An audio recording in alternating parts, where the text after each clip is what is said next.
Yo,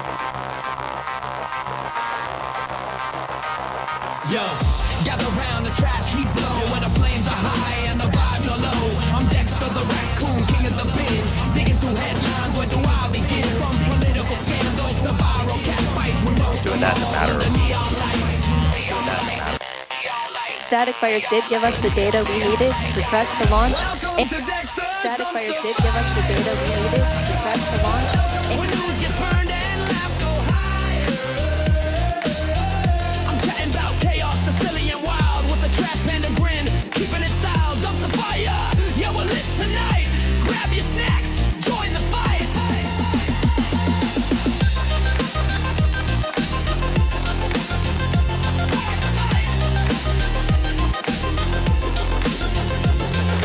Current events, we flip them upside down. Silly memes and theories all around town. From alien sightings to celebrity slips, I paw through the mess with my witty quips. No filter here, just pure raccoon flair. In this fiery pit, we don't play fair. So subscribe now, don't miss the blaze. Hit that bell for those dumpster days. We're talking trash in the best kind of way. Dexter's got the scoop, come out and play. Welcome to Dexter's Dumpster Fire, where news gets burned and laughs go higher. I'm chatting about chaos, the silly and wild, with a trash panda grin, keeping it style. Dumpster fire, yeah, we're lit tonight. Grab your snacks, join the fight.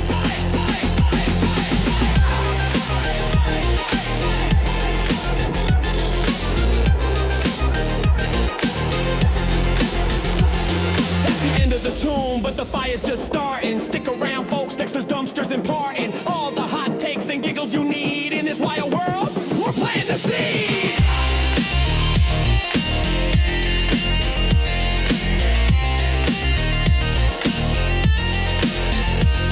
That's the end of the tune, but the fire's just starting. Stick around, folks, Dexter's Dumpster's imparting all the hot takes and giggles you need. In this wild world, planting the seed. Welcome to Dexter's Dumpster Fire,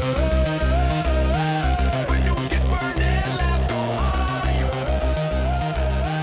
I'm chatting about chaos, the silly and wild, with a trash panda grin, keeping it style. Dumpster fire, yeah, we're lit tonight. Grab your snacks, join the fight.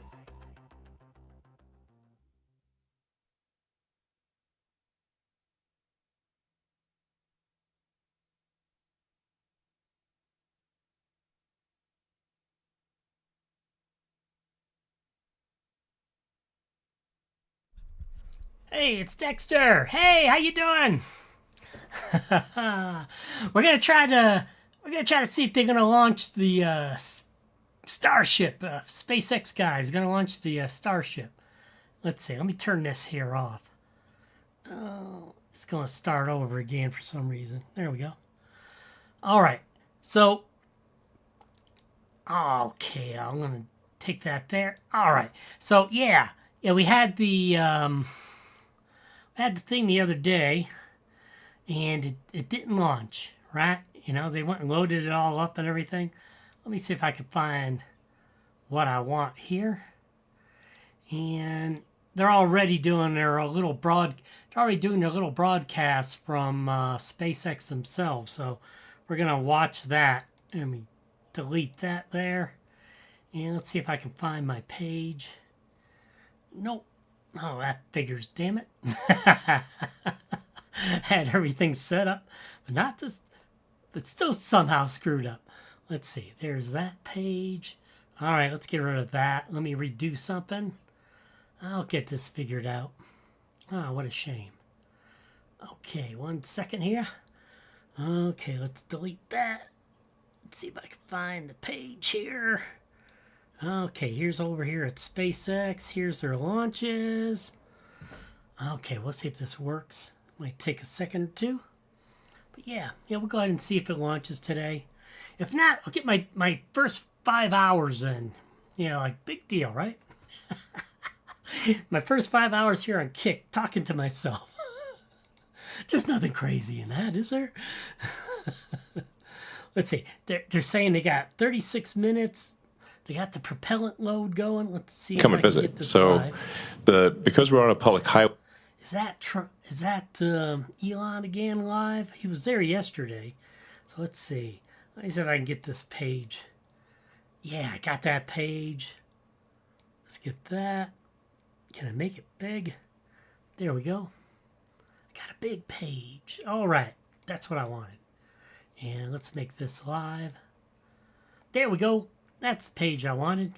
So let's get them yakking again. Let's see what they're saying. And then you can just come here and visit. It's very easy. Yeah, I think it's a really special place. Yesterday, the ship went Yeah, down that the was road yesterday. behind Okay, us, that's and just I saw yakking. families outside going for their, on Sunday, going for their Sunday stroll. Okay, that was from yesterday. Well, yeah, he just yacked a little bit, and then, like I said, it didn't get launched anyways. But so I think that 35 minutes is from yesterday's, but they are live. They do have their SpaceX broadcast going on.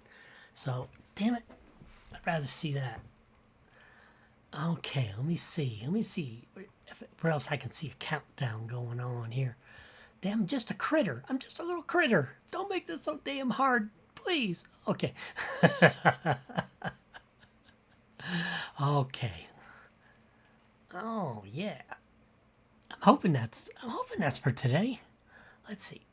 34 minutes. That would be good. That'd be good if it was today.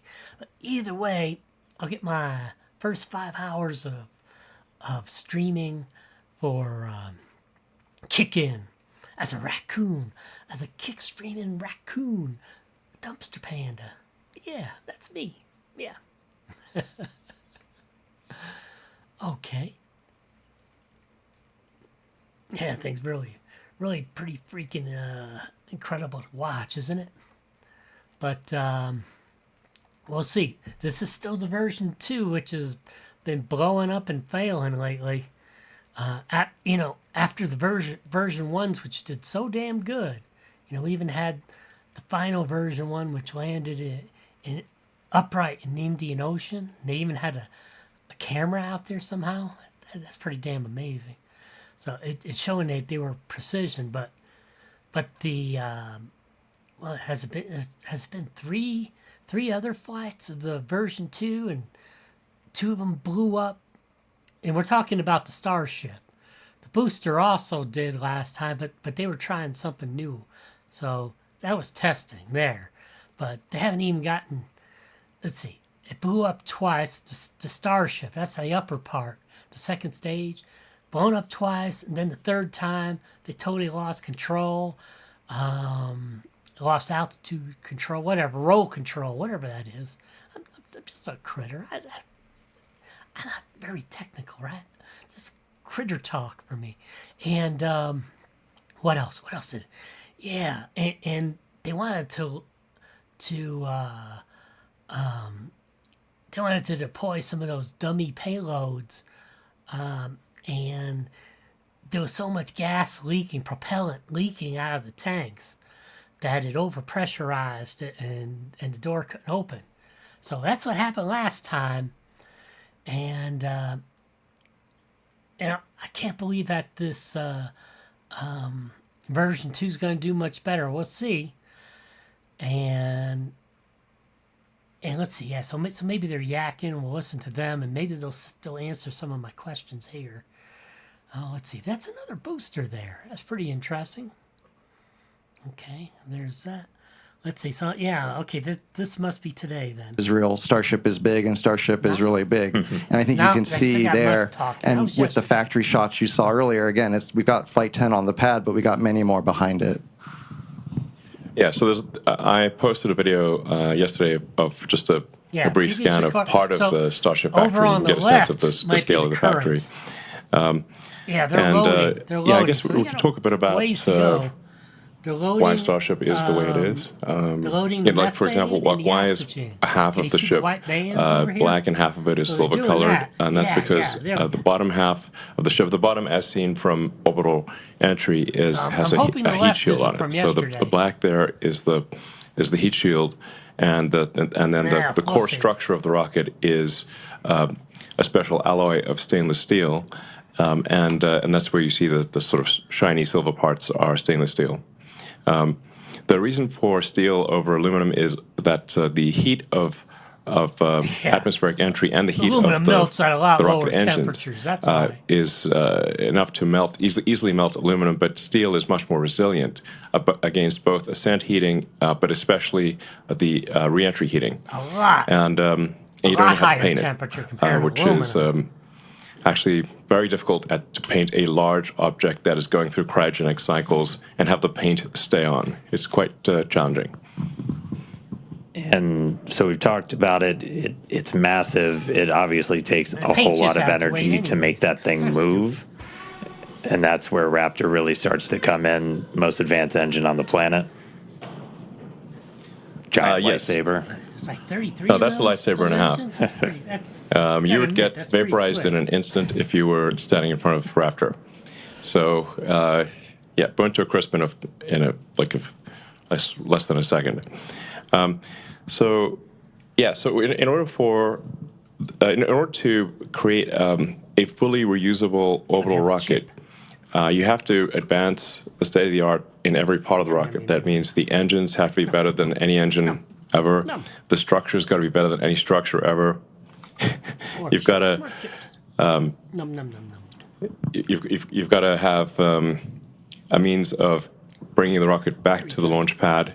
You've got to have a fully reusable orbital heat shield, and that no one has ever made a fully reusable orbital heat shield. The space shuttle, for example, required 9 months of refurbishment between flights. So the space shuttle heat shield would come back essentially partially broken and would require many months of refurbishment in order to fly again. What we're trying to achieve here with Starship is to have a heat shield that can be flown immediately. So the ship, both the ship and the booster, would be caught by the tower arms, and the booster would be placed immediately back on the launch stand, and the ship's got to orbit Earth at least once, but then could be back potentially in one orbit, but in most cases several orbits.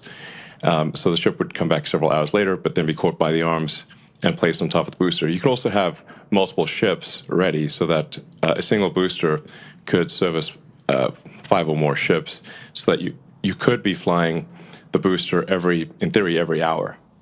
You see this that is booster way out there. Kind of a profoundly fast speed, obviously, for the largest flying object by far ever made. Wow, that's cool. But it's the reason why we catch the tower. We catch the booster with the tower arms, and the ship also will be caught with the tower arms, because that's the fastest way to get the booster and the ship back to flight.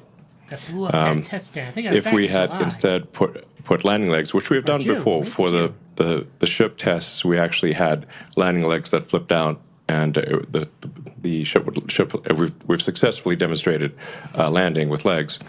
But if you do that, if we were to do that with the booster and the ship, here we'd have to land somewhere else with the legs, then lift the rocket, stow the legs, transport the rocket back to the pad, which is very unwieldy when you've got a gigantic thing. Then it would be picked up by these tower arms and placed in the launch mount.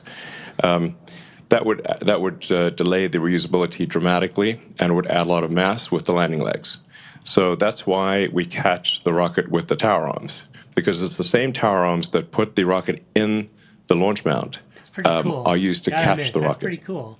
And that means that we can put the booster back in the launch mount in less than an hour after liftoff. In fact, the booster is going to come back very fast. Like 5 or 6 minutes later, this booster is coming back one way or another, or not coming back.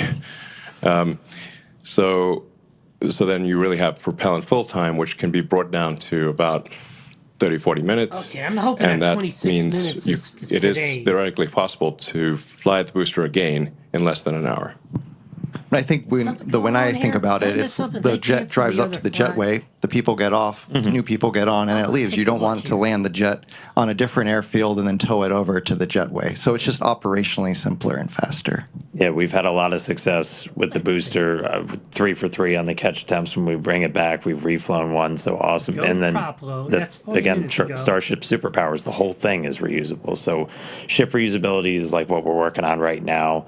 We've been able to get some really spectacular re-entries on a couple of flights, hoping to get this one for re-entry on the V2 ship. But yeah, that fully reusable heat shield, that thing that has just never been done before. So, that's one of the things we're really looking for that data on. Yeah, I mean, there are thousands of engineering challenges that remain for both the ship and the booster, but the single maybe the single biggest one is the reusable orbital heat shield. We are confident in making a fully reusable orbital heat shield, but it will require many flights, many iterations to figure out where the weak points are in the heat shield, where we need to change the design, either strengthening the tile or changing how big the gap is between tiles, changing what's underneath the tile. There's 100 different variables that we could tweak with the ship tiles, the heat shield tiles. But the only way to know exactly what we should be adjusting is to fly repeatedly and be able to examine the ship upon landing. You can say this rocket runs on farts. Yeah. We have successfully brought the ship back through the atmosphere and achieved a soft landing multiple times. So we know that this is possible, but we have in the process shed many heat shield tiles. So we need to be able to do this without shedding heat shield tiles, and do so repeatedly. And I think what you're seeing now is the Starship. This is CG of it coming in and landing on the tower, much like the booster, but there's some additional challenges there where we need to make sure we don't scrape the tiles off as we slide along the chopstick. We can't shuck the heat shield. Don't crush the ship. Rapid reusability. If we shuck the tiles, then that's obviously going to fail the reusability test. So ships can use the tower to land and catch, like the booster here on Earth where towers are available. And for our initial landings on Mars and other planets, we'll need landing legs that deploy much like what you're seeing here with Ship 15 when we did our suborbital test to prove out the precision descent landing, which was a successful test. We actually landed to, one was we were able to actually recover it, and you can see it here in the Rocket Garden if you visit Starbase. So the Rocket Garden that Bill mentioned, we have actually a whole bunch of boosters and ships, and we'll be adding to them over time. So you can see an evolution of Starship just by driving down the highway. Yeah. So reusability is key. There's some other technologies we're still looking to prove out. Really big one is going to be the on-orbit refilling. Looking to do that next year, and that's really what's going to kind of unlock, Starship going everywhere else, going everywhere beyond Earth. And that's something that's, again, never been done before, kind of like that reusable orbital heat shield, but it's going to be something that's kind of some of the other secret sauce to Starship, where we're going to be able to send hundreds of tons per ship to Mars. Yeah, I like to think of it as if we get to orbit with a full cargo bay, but we're empty on fuel and oxygen. So basically, we're running on fumes. Then we send other ships to dock, transfer propellant, and now we made our two-stage rocket look like a many multi-stage rocket. And we get all of that performance, and we can take that full cargo bay now wherever we want to go. 22 minutes to launch. Yeah, if it's so a crucial technology that we hope to demonstrate next year is this orbital refilling, much like aerial refueling. It's essential for when you're in a cycle where being able to send significant payload to Mars. So you essentially send a ship to orbit with a few hundred tons of payload, sort of a full payload bay. But once it gets to orbit, the tanks will be mostly empty. And then you send up additional tanker ships to refill the Mars ship's tanks so that it can thrust from Earth orbit to Mars and have enough propellant left for landing. So this is orbital refilling is also not something that's ever been demonstrated before. So that would be a brand new technology. We obviously have at SpaceX figured out how to dock repeatedly with the space station. So in a lot of ways, this is like docking, and in some ways it's easier in that SpaceX is docking with its with its own craft, but no one has ever demonstrated propellant transfer in orbit, to the best of our knowledge, and so this would be propellant transfer at a very large scale. And but with full reusability and propellant transfer, weightless. Those are the key technologies needed for building a city on Mars, and I'm confident that the SpaceX team, which is incredibly talented, will achieve these goals, and we will be landing ships on Mars in the future and building life on Mars, building greenhouses and life on Mars, and ensuring the long-term survival of life as we know it. Yeah, right. And it's important to note here that obviously, we are effectively stewards of life here on Earth. That the other creatures cannot build spacecraft and get to other planets.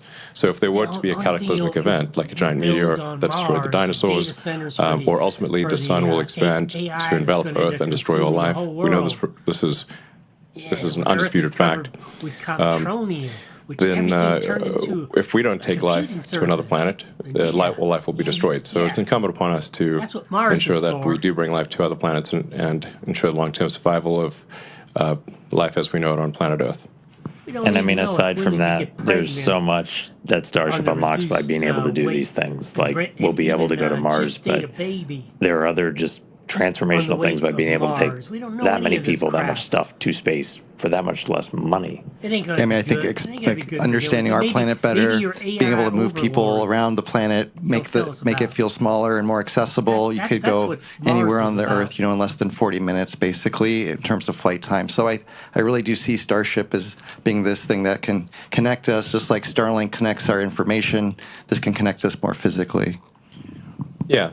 So there's really nothing faster than a rocket, really. An orbital rocket is the fastest thing that we know of of the fastest means of transport. So, like, you could go from LA to Sydney in less than half an hour. You could go LA to Tokyo in less than half an hour. You could go from New York to Singapore in half an hour. Everything's probably half an hour, basically. Here come the clouds. But some things might be 10 minutes. Yeah, that's true.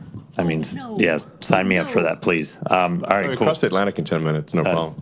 Please, yes, sign me up. You're going 25 times the speed of sound, so that's 30 times faster than a commercial aircraft. And it's a whole hell of a lot better view. Powered by it's a hell of a view. Yeah. Methane all right, parts. cool. Anything else, guys? Anything else? Well, we could say a lot more. Yeah. Maybe we should go check in on the rocket and get on console. We're going to go back on console. Hopefully the weather supports the launch tonight. Thanks for tuning in. And this is from yesterday. Yeah. Thanks for your support. But I think the countdown is today. There we go. All right. Obviously, that was really cool. There's probably not anybody else cooler on the planet to talk Starship with. Still very ready to sign up for that point-to-point travel, too.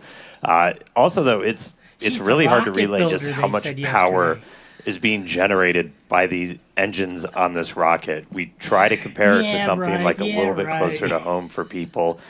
We've used an airplane a lot of times. That's just something a little more tangible to folks. Yeah, if you were to stack Starship up against one of the biggest airplanes out there today, the 747, just one Raptor engine is double the thrust of all 4 airplane engines. Super crazy to think about.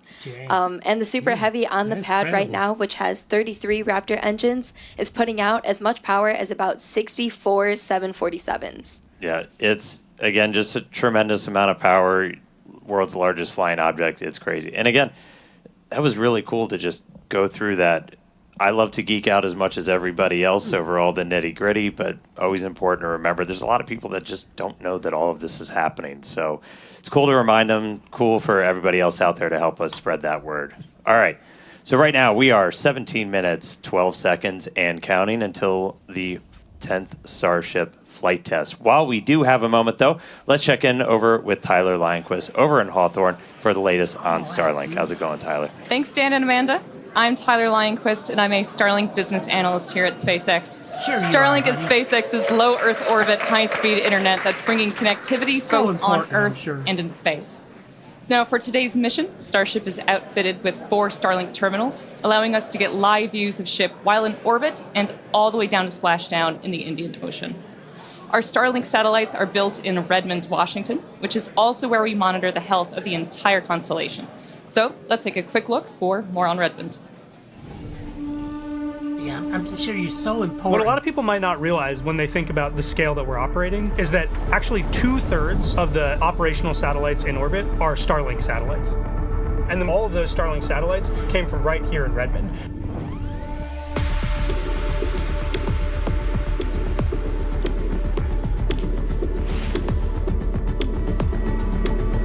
We've currently got a constellation of over 8,000 satellites that are flying around in orbit.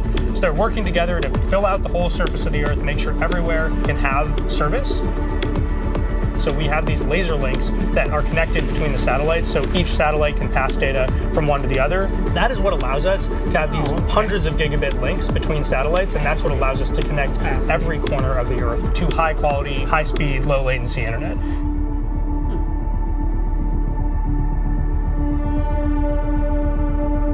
When you think about that Starlink that you have at home, the technology that's in there and that's in your antenna is very similar to the antenna that's on the satellite. We use what are called phased array antennas, which is a fancy way of describing an antenna that's made up of many little antennas that work together in order to direct their energy into a specific spot on the ground without a motor. Generally, satellite manufacturing is a very slow process. It takes people weeks or months to build a satellite. At SpaceX, we iterate very fast, and we have learned how to build satellites at the 70 sats a week rate. As we have focused a lot on production rate, we have not forgotten about our satellite reliability, which is critical to our mission.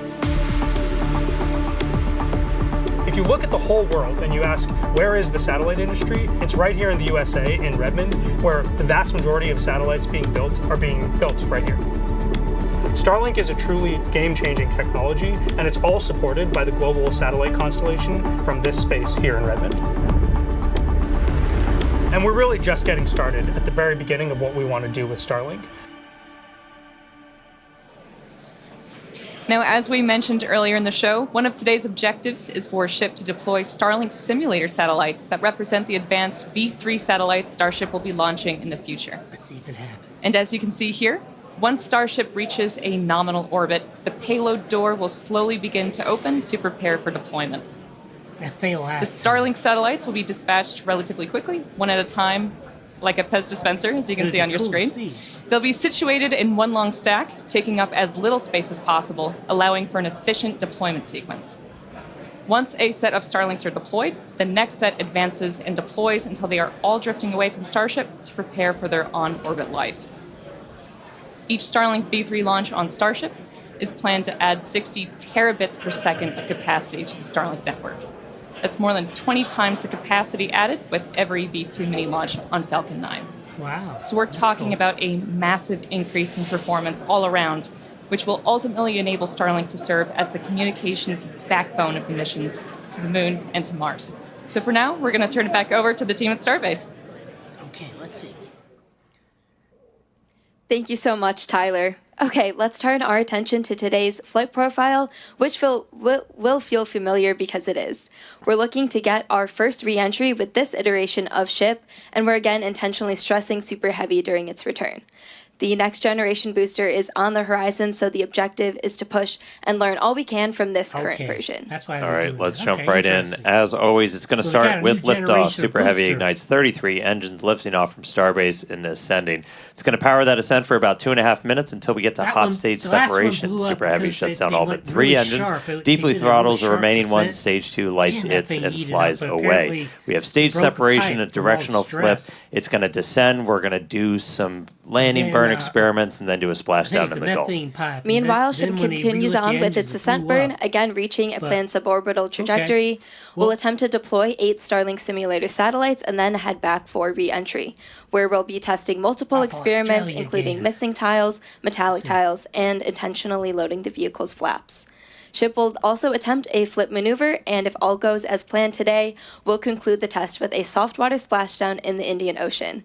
So that's what we have on deck for Flight 10, which is just about 11 minutes, 40 seconds from launching. That's right. And so just a quick status check-in. So as you said, we're about 11 and a half minutes away. We have some good news. We got our latest range and weather status, and surprise, everything is looking green today. So that's the biggest news that we were looking for. Again, weather is the main watch item for today. That's cool. But we are green right now. We're not tracking any issues with the vehicle or ground systems, so we are looking pretty good for launch. We did all of our normal pre-flight checkouts with all the different vehicle and pad systems. At this very moment, we're almost done, or we're pretty far into our prop load on ship, and a little bit more to go on the booster. Yep, looking closely, it looks like we're nearly closed out on ship, like Dan said, about 70% of the way through on both methane and LOX on the booster side. We'll continue loading prop for a while. We'll close out at about T minus 30 minutes, 20 seconds on ship, and then 30 seconds later, we'll finish up loading prop on the booster. Of the load. Yeah, so bottom line, a little over 10 minutes to go. Range is green, weather is green, vehicles looking healthy. We're looking good to launch right at the top of our window at 6:30 p.m. Central Time. Can't wait. All right, now let's quickly talk about I'm kind of interested to see if to get to the red planet. Each Starship they're gonna, like they said, they said that this is the last this version of the booster, the bottom part. So they're going to a new version. I think they said a version 3 of the booster. Now, hopefully it won't be like the Starship version 2, which then became unreliable. So we'll see. So they're gonna land the booster into the into the ocean again, come back, or it's going to blow up again. I don't think it really matters that much to them because they'll be having the new version going on next. So then they got to try to land that new version and all of that. So it's like all brand new again. You know, I think everyone was surprised at how bad the second version of Starship has performed. So they're going to version 3 of that too. Starship's the upper part. So let's see. Back to Mars, though, as those wrap up by about 2030, 2031, we'll continue to increase the payload per ship, build out more infrastructure out there on Mars's surface, start to mine some of those resources, set up some propellant generation plants, build up some fuel and some oxidizer to send Starships back from Mars. By the time we get all the way to 2033, we're looking to double the amount of payload we're sending with each ship as we get closer and closer to building a self-sustaining presence on the red planet. Yeah, definitely lots of exciting missions ahead of us. And these are going to be crucial to setting up what we'll need for humans to eventually inhabit the planet. And we won't be doing this alone. The Italian Space Agency and SpaceX recently signed a first-of-its-kind agreement to carry Italian experiments on the first Starship missions to deliver customer payloads to Mars. So these payloads will include a plant growth experiment, a weather monitoring station, and also a radiation sensor to gather scientific data during Starship's approximately 6-month interplanetary coast phase from Earth to Mars and also on the Martian surface. It's a really exciting mission. Make showing up for work really fun for us. 8 minutes now. We're going to need to launch a whole lot more, though. So while we're just under 8 minutes away from launch today, let's head back over to Tyler and Hawthorne, talk a little bit about how we're going to be increasing the number of Starship launches going forward. Tyler? Thank you, Dan and Amanda. So to put it plainly, in order to launch more Starships, we need to build more launch pads. And that's exactly what we're doing at Space Launch Complex 37 at Cape Canaveral Space Force Station in Florida. Damn, they're spending a lot of money. Pad 37 has a storied history, most recently with the Delta IV rocket and for the missions for the U.S. government. And prior to that, the pad supported critical development for the Apollo lunar program in the 1960s. And we are honored to have the opportunity to continue making spaceflight history at Pad 37 with Starship.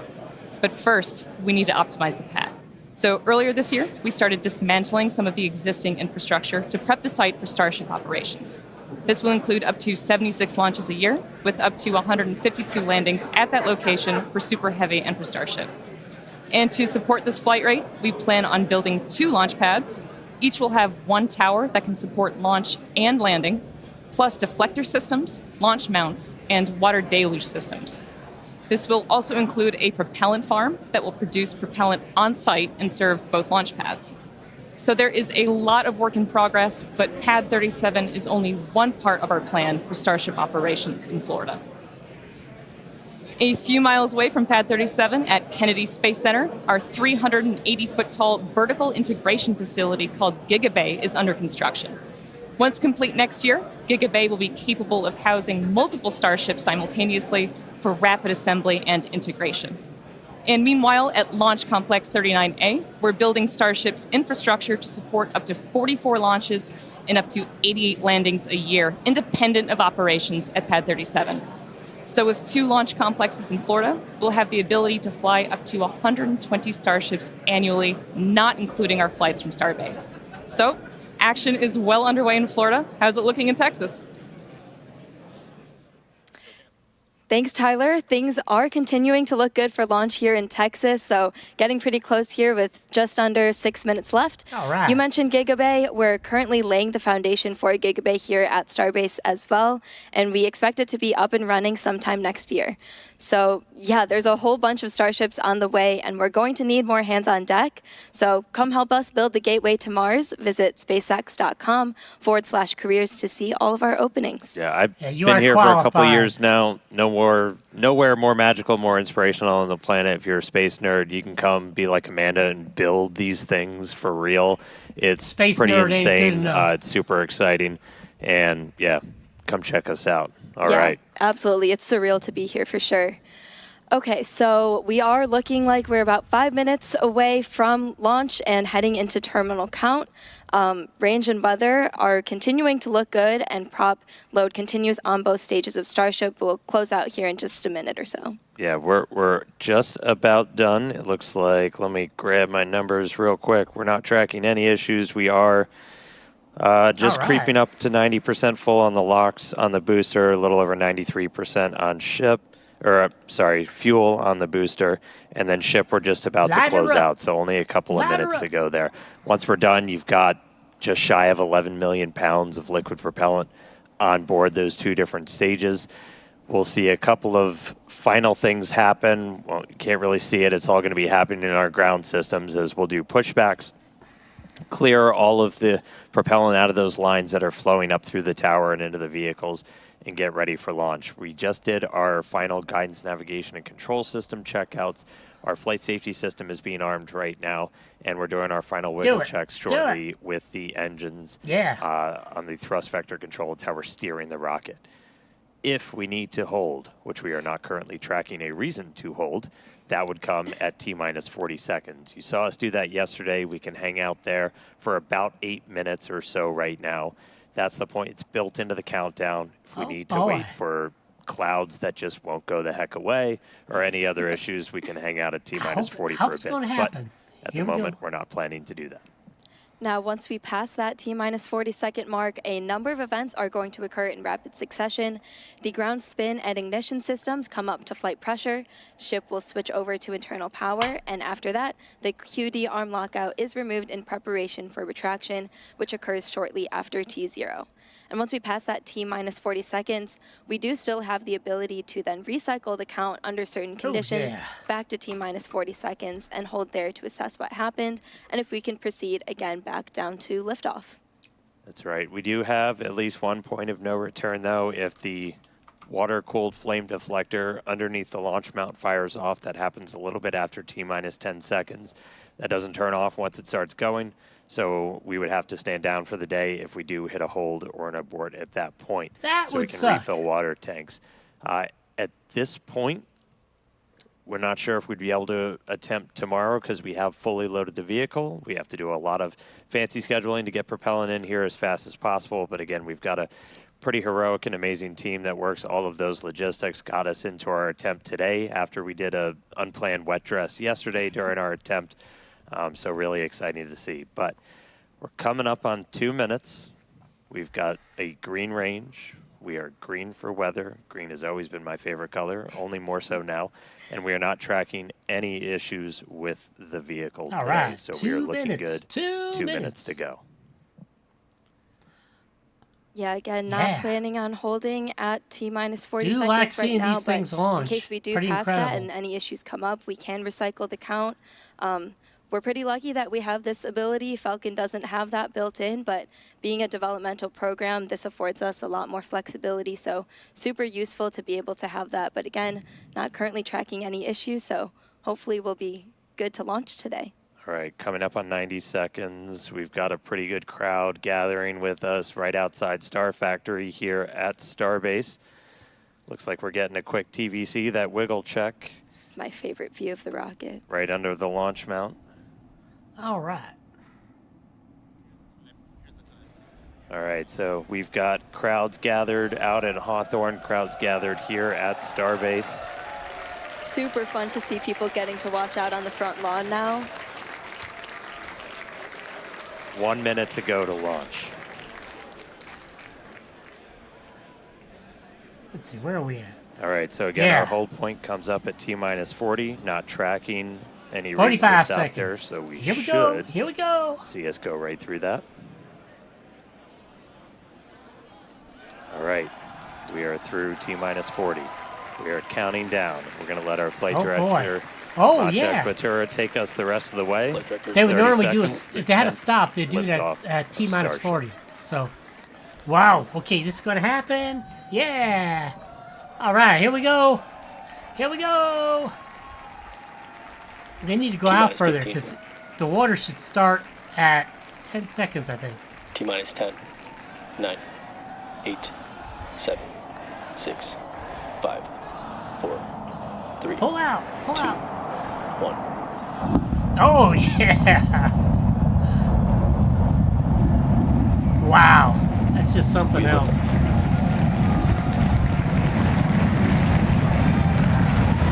Vehicle's pitching downrange. Okay, it's off to stand. Yeah, off to stand, away from the tower. That's really something to see. All those engines are lit up. You don't see any dark spots. Damn, that's bright. Yeah, look at that. 33 engines. Amazing. It's always amazing to see that. All right, we're a little over 40 seconds into flight. Wow. 33 out of Booster 33 ship, Raptor avionics, engines. power and telemetry nominal. Getting good call outs, healthy systems on the booster as it starts to pitch over the Gulf. So, like I said earlier, they have a new version of the booster they're going to start using, so... All right, we're a little over 1 minute into flight, about to pass through Max Q. Whether this booster survives or not Q. doesn't really matter, I guess. So... All right, so we are through the period of maximum dynamic pressure, max stress on the vehicle as it continues to fly. All right. Our next major event is going to be hot staging, which is happening in just over 90 seconds from now. To get ready, the booster will shut down all but 3 of its Raptor engines. The clamps holding the 2 stages together will release, and the Starship second stage ignites its engines. The ship then separates from the Super Heavy booster and heads to space. At the same time, the 3 engines still firing on Super Heavy will flip the booster around. Cool. 10 more engines will ignite for the boost back burn, putting the first stage on the path for splashdown in the Gulf. As we mentioned earlier, the hot stage will be jettisoned for this flight, and that should occur just after the boost back burn. Looks like they lost one we're engine. about to shut down the first stage and perform hot staging. Just one. So let's just watch and listen. If you see down on the left bottom corner, they showing all the engines lit up. There's one that's not lit up. So, but they do have redundancy with 33 engines. So.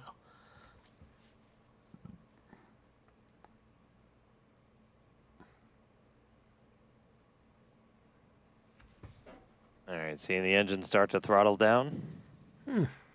Oh. Yeah, that's cool. That is really cool. Ship ignition. Oh, now here it goes. Boost back burn startup. Stage separation. Wow, that's so cool. Stage separation confirmed. We've got 6 engines running on ship. booster is doing its boost back burn, continuing now towards its splashdown site on in the left. Gulf. That's the booster. We are seeing all 6 Raptors lit up on ship. Yeah, so it loaded up some of those engines there. You see that? And it's burning. You heard them report ship chamber pressures nominal, so that chamber pressure, just that expected thrust level in those Raptor engines on the ship. 3 vacuum optimized. It's going to go into the ocean now. They're not going to capture this one. They're not going to capture that booster. So, like I said, I guess they don't really care because, let's see. That's Starship. There's a view into the business end from the ship. Boost back burn shutdown. On the right bottom corner, they show 6 engines burning.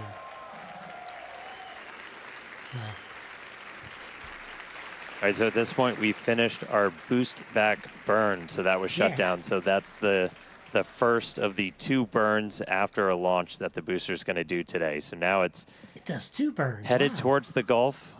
It's not going to be quite as an aggressive of a flight down. We relaxed that angle of attack a little bit. But it's going into the ocean. We are then going to be looking for it to do its engine tests for the landing burn. And those are going to be a little unique this time. Yeah, typically we start with all 13 inner engines lit for that landing burn and bring that down to just the center 3. But one of our test objectives for today is to simulate what an engine out situation would look like. So we're going to be intentionally turning off one of those center 3 and instead lighting one of the engines from the middle 10 ring. Interesting. Yeah, we did see one of those engines in the middle ring shut down during the initial ascent. Oh, looks like we have hot stage jettison. You can see it floating away there. Oh, yeah. To the left of the booster. You see that? That thing? That's the yeah, we did see one of those middle engines shut down during the ascent. Again, we are resilient to engine out on Super Heavy. That's why we're able to get through our ascent. The hot stage is where they connect the booster Starship flying on the expected path. There's still a chance that engine could be back in the mix for the very start of the landing burn, so we'll see if we light up all 13. But we've even done a landing burn at the tower with an engine out, so very resilient. We'll see how it does on its way down to the Gulf, though.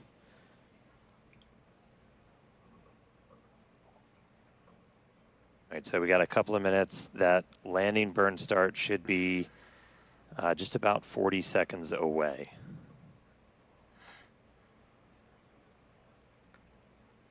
That's always rad. You can see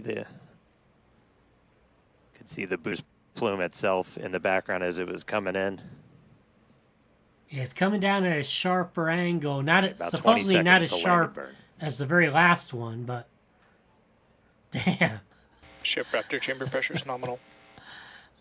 It's still amazing, isn't it? It really is. Again, they're going to lose that. They're going to lose that booster no matter what. Oh, here's the burn already. Wow. It didn't blow up. Looks like we got 12 of those 13. And right into the water. 3, including one of the middle ring. Okay.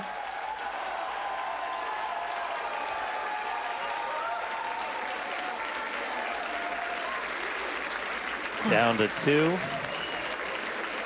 Nice little hover. Oh, they're doing a hover. Okay. Burn shut down. Now it'll just tip over and kind of explode. And into the Gulf. Here we come. Yeah. Cool. And the booster has splashed down. That was successful. Incredible flight that for was booster very today. Cool. They do very good with those boosters. Back in space.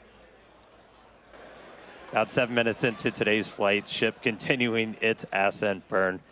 This goes until just about 9 minutes into our flight. That ship engine cutoff is slated for 8 minutes and 57 seconds. We are going to see those 3 RVAC, the Raptor vacuum engines. Those are the bigger circles in that little indicator on the bottom right of your screen. Those will shut down first, and we continue burning for a couple seconds longer on those inner 3 before we hit SECO, second engine cutoff. Yeah, hopefully they'll show inside and we can see if there's any fuel leaks. So. Yeah, these views are looking great. Once again, thanks to Starlink for getting us these views. It's just incredible.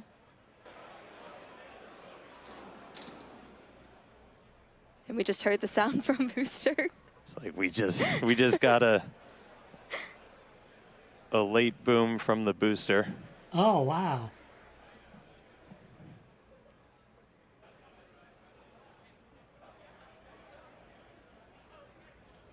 Yeah, we have ship engine cutoff coming up here just shortly. And as we mentioned, today's flight test is not an orbital flight, but rather one that demonstrates Starship's orbital capability. Starship is on terminal guidance.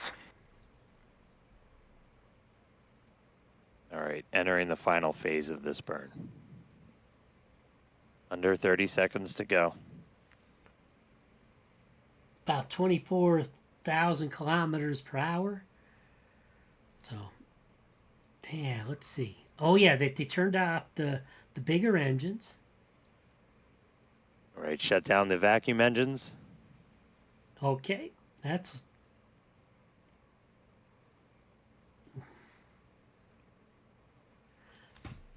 Okay. Ship engine cutoff. We shut down those center 3. Successful ship engine cutoff. Okay, that. If it keeps going, that's not good. Seco, baby. There we go. That's what we want. Nominal orbit insertion. All right, we just heard the call out for nominal orbital insertion. Okay, I don't think it's supposed to be outgassing this long. So, okay, let's see. All right, so ship is in space. There we go. We're seeing the flaps starting to move into a stowed position. That's why it looks like your camera's moving. Okay. Yeah, exciting to see Starship safely in space, and super pumped to see all the team's hard work and action here today. To be coming out and of course, as guaranteed, it's been an exciting day so far. It's funny how they can just keep talking when lifted off. Looks right like there's an at obvious 6:30 problem. p.m. Central Time.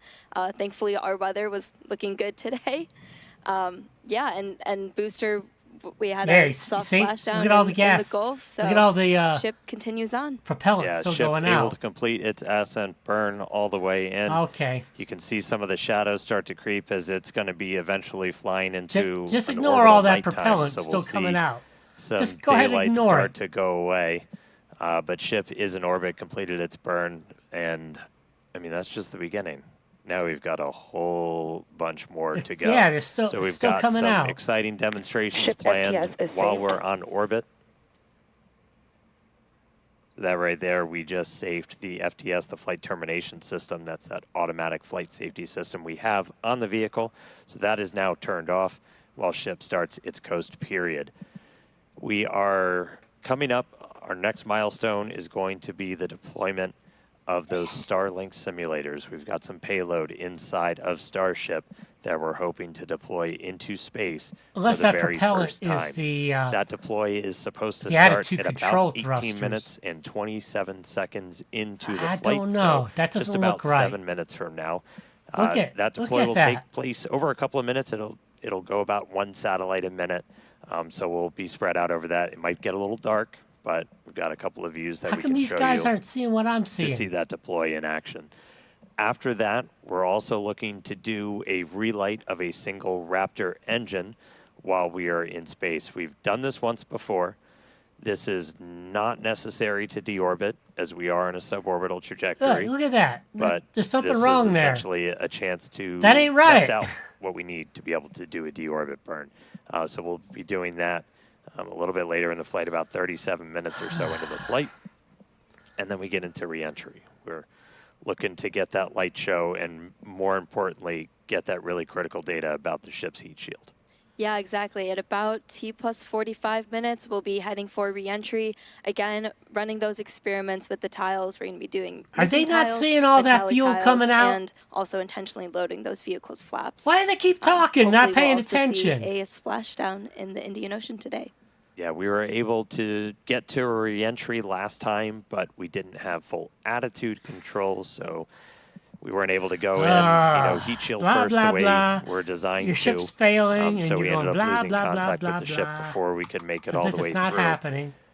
So you still get data, but you're not really getting the data that we want to make sure we're kind of stress testing the vehicle. As Amanda just said, we removed a bunch of tiles, and we do this in some intentionally scary places on the vehicle because we're really looking, are there spots that were vulnerable to this? before we ever start moving towards, putting ship into a full orbital mission to then do re-entries a little bit later on. So really, really critical to get that data. Really notice down here in the right to a controlled re-entry. bottom corner. Yeah, for sure. As the we ship always say, is our main payload standing is up. data.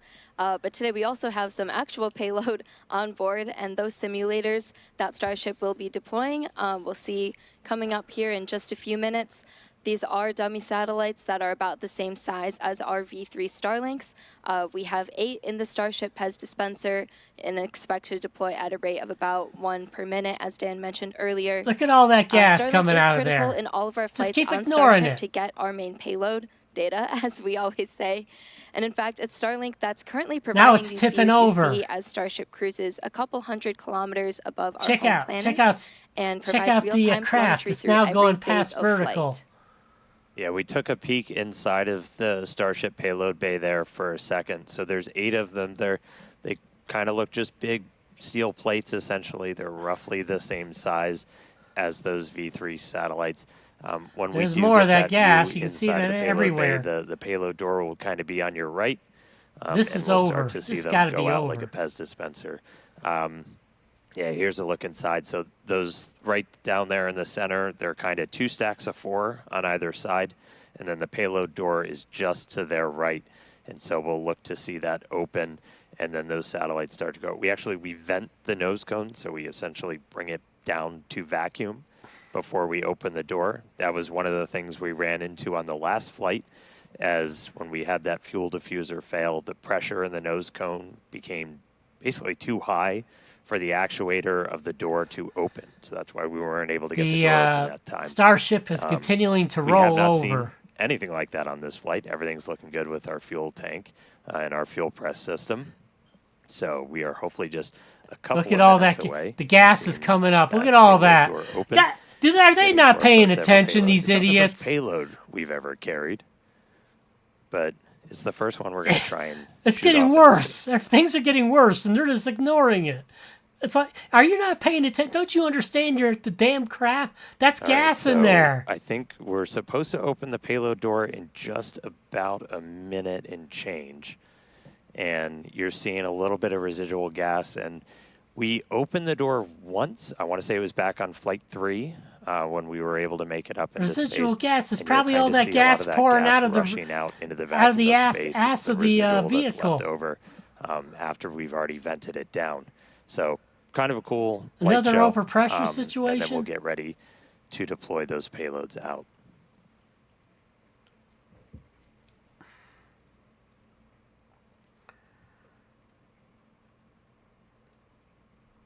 Okay, the Starlink to Starship hasn't rolled over any further. Was this what they wanted? And as we mentioned, so we have crossed over now at this point into an orbital nighttime. So views from the outside will get pretty dark, but we'll see what we can see. We do this by design. We've been launching these later in the day here in Texas to try and get daytime views when we splash down. So it's daytime over in the Indian Ocean, where we are currently headed. Just a few seconds until we expect those payload doors to open.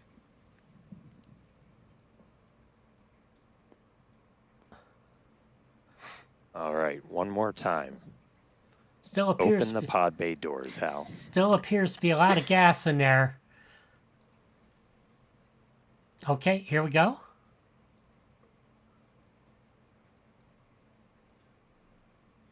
All right. Seems like they trying to make a vacuum in there. Let's see, will the doors open?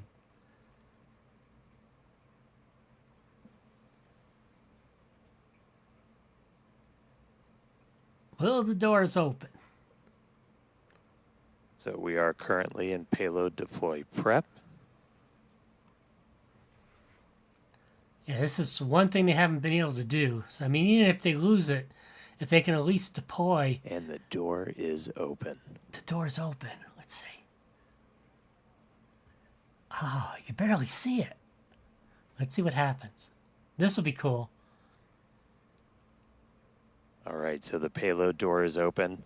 We should see the first satellite start to deploy. at about T plus 18 minutes and 27 seconds. So should be only about 30 seconds. So one step closer. Hal listened this time. He cooperated. He opened the payload door for us. There's a view kind of behind the Pez. You're looking out into the vacuum of space. Okay. 15 seconds until payload deploy. Oh, no. Okay.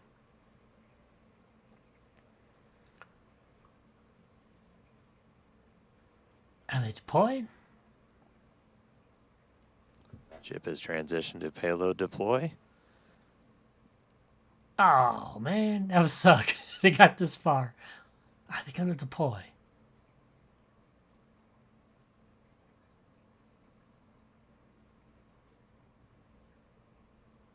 Gonna deploy.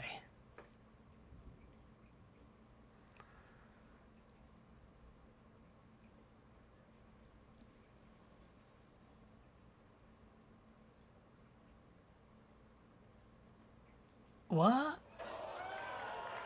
Something happened. Oh. Yeah. Yeah. There you go.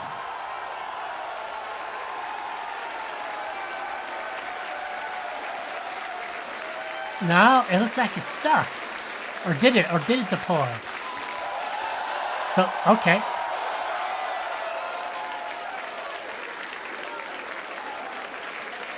Okay. And then it shifts up. Pew pew. Been waiting way too long to do that. There we go. So that's the next one? Very good. Okay, it's good. It's positive. Another one. And those are just dummies. Yeah, you can see it going off into space there. So these are just dummies, and they'll burn up in the atmosphere. Super exciting moment, as you can hear the energy in both Hawthorne and Starbase. Okay, so they Everyone's finally super did excited this. for finally getting to deploy some of those simulated satellites. That's the whole point of this, is to be able to launch a lot of them. moving down. Yeah, Next there we go. There we go. It's for as we said, we're going to do about one every minute or so. Oh, and this is just kind of a dress rehearsal for when we're going to be deploying the V3 satellites, and these are just a massive increase to Starlink's capability. Each one of them has it's 60 terabits per second of capacity that's going to get added to the network per launch. That's 20 times more than what we're adding with every single Falcon 9 launch today, which, here it goes. Goes another one. Step increase in capability. There goes another one. Huh.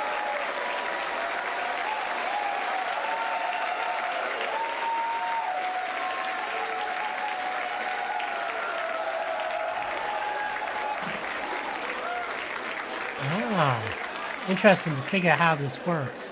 All right, so as we said, we've got 8 total that we're going to go through today. It's about a minute for each one, but looking good on payload deploy. Very cool. Very, very cool. There we go. Oh, yeah, that's a good view. There it goes, going out the door. Yeah, very cool. All right. Like I said, this is really important. I mean, say you had the max amount of satellites. Even if you lose the upper stage, the Starship going down in the atmosphere, you at least would have launched something. So proving this is pretty important for them, I think. So that's good. That's cool. Okay. Wondering how that was going to work. They're able to get a vacuum in there this time. Last time, it just overpressurized. They could. Right, so we're about either they halfway didn't have a through. vent or the vent failed. When we actually start launching the V3 Starlinks on Starship, we're going to be flying about 60 each time. So it'll be about an hour to get through a full stack. But again, it's just going to be a massive increase in the amount of bandwidth. 60, it's going to enable gigabit upload download for people with Starlink, anywhere on the planet. And for us, Starlink is just a tremendous part of just the Starship flight test program.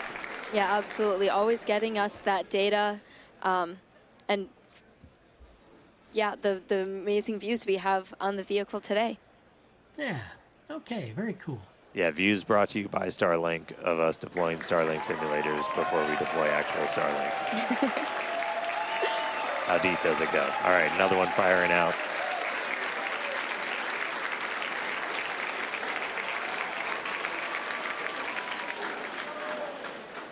Yeah, and this is probably a lot lower in altitude than a Starlink would need to be launched. So, but again, it's a great test. And these things are just meant to burn up afterwards. Huh. Interesting watching this. Yeah, that's very cool. Pez looking smooth today.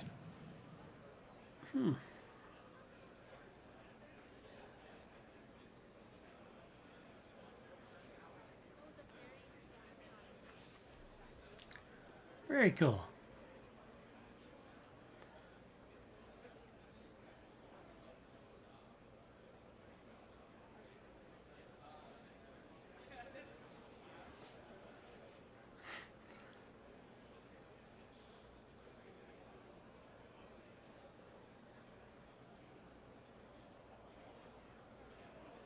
There we go. That might be the last one. Let's see.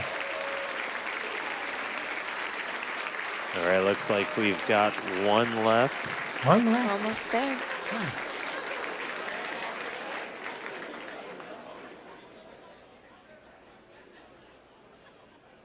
Yeah, there you go. One remaining, so 7 of the 8 have been deployed. One more to go.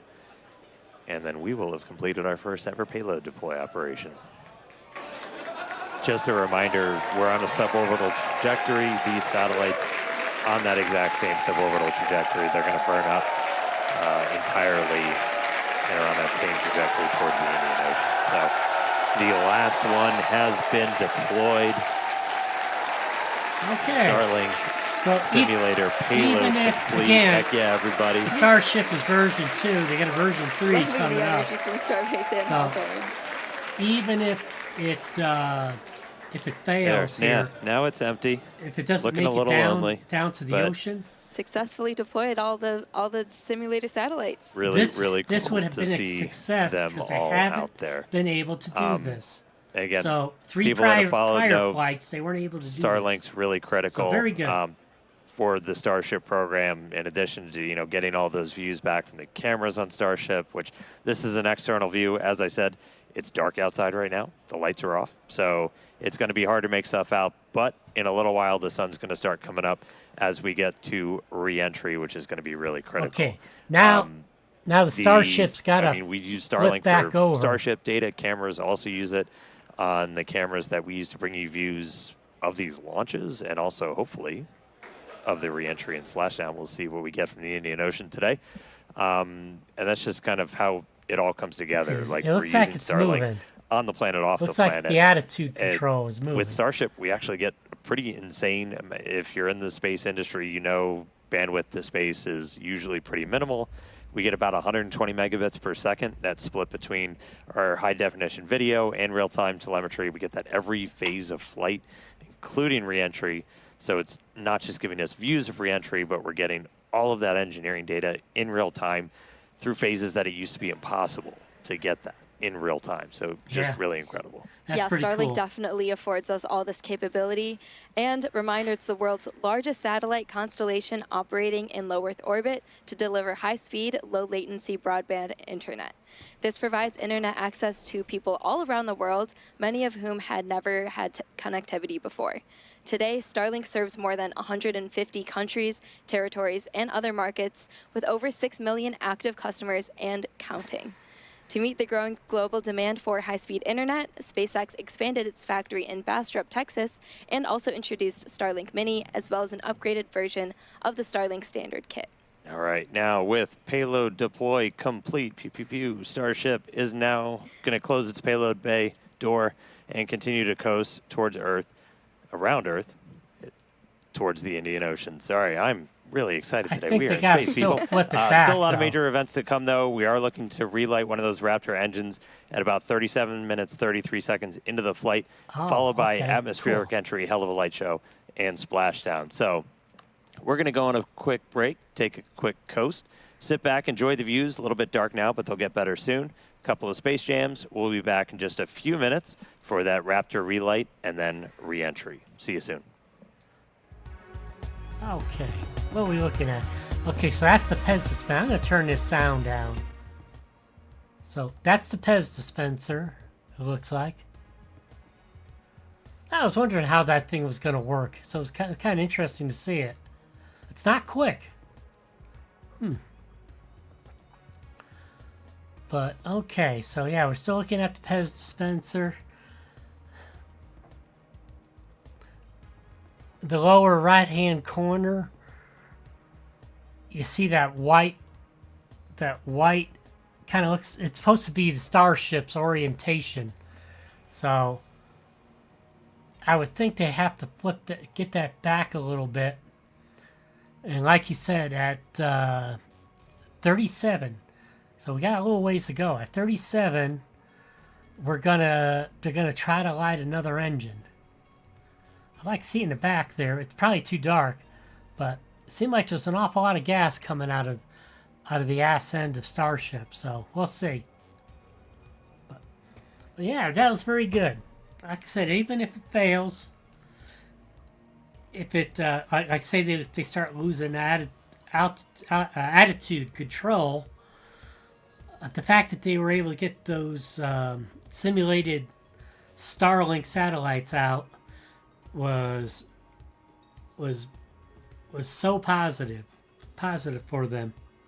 Like I said, if you are able to, if you have a payload and you're able to deploy the payload, then the Starship is then lost. Well, at least you got that much done for the cost of the Starship. So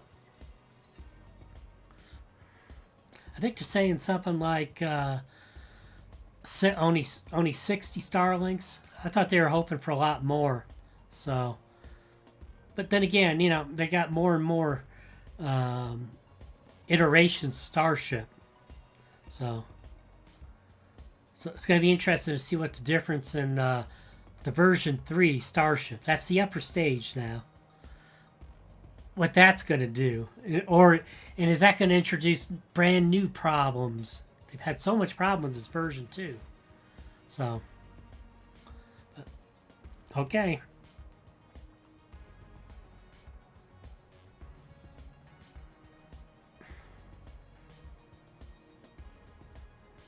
Yeah.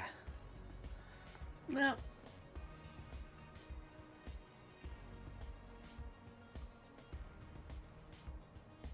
so we got around 6 more minutes before they start the engine, and they haven't changed the attitude of the Starship. It's past perpendicular. It doesn't necessarily matter in space, except when you fire that engine. I don't think you want to be shooting in that direction. I don't think you want to be pushing Starship in that direction. So, I would think that they want to get it more towards the horizontal. We'll see. But that's what they want to do. They want to relight the engine. And there's always a chance that it could blow at that point, trying to do the relight. And that's the Pez dispenser. That's where they launched those faux satellites. Yeah. The satellite simulators. Starlink satellite simulators. And those are just supposed to go back to burn up in the atmosphere. And like I said, this is suborbital flight. An orbit would mean you go around the Earth at least one full time. That would be orbital. So this is suborbital. So they're going from Starbase down in southern Texas, right by the Mexican border, and the Western Australia. So It's far suborbital, and that's all they've done so far with Starlink. And let's see, they're going 26,000 kilometers per hour. But see, that's more testing they have to do, and it looks like they're still figuring the tiles out, right? So to get to orbital, you have to be at a higher. Yeah, let's see. They got the altitude as 168 kilometers.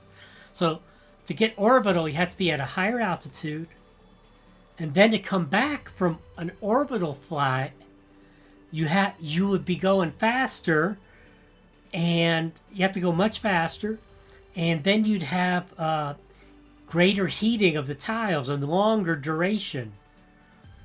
So even if you're successful going into the ocean, it isn't the same as coming back to Starbase, because you have to go a lot longer. I mean, a lot higher, a lot faster, and more heat. More heat has to be dissipated. It's pretty good. Isn't this pretty good for a critter? Like, a trash panda? A trash panda talking orbital mechanics. Yeah. To myself, of course. That's even weirder. Just talking to myself. All by myself. Num num num. Yeah. So, we're pretty close. My blabbing. Blabbing to myself. Blab, blab, blab. But pretty cool. Pretty cool. Let's get some more chips. Yeah. More chips. More chips. Yeah. Oh, yeah. Look at how fast. Check out the right bottom part. You see the attitude of Starship? They're going more towards horizontal. So that shows the attitude thrusters are working. And they must not be losing propellant, leaking propellant badly, because that's where they've had the problems with attitude control. So that's pretty interesting. They went past 90 degrees to launch those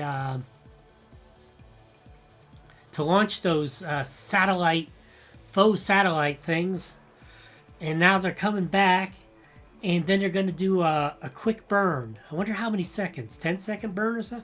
So it's supposed to be at 37 minutes. So they're going to try to light up, I don't know how many engines, at least one engine or three of them. So we should be seeing, if it doesn't blow up, right? If it doesn't blow up, then we should see a little bit of acceleration during the time that they relight the engines. But that's good. The attitude control is good.